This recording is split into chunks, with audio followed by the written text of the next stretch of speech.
పాల బెల్ల పన్నం బోనాలు వేసినము ఆ పంచేవన్నీ రంగులతో పట్నం వేసినము ఆ ఒగ్గు జగ్గు కలుపులతోని లగ్గం చేసినము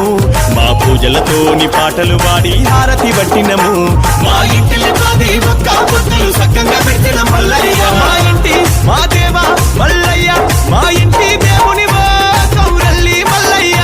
మా బాధలు పాపగా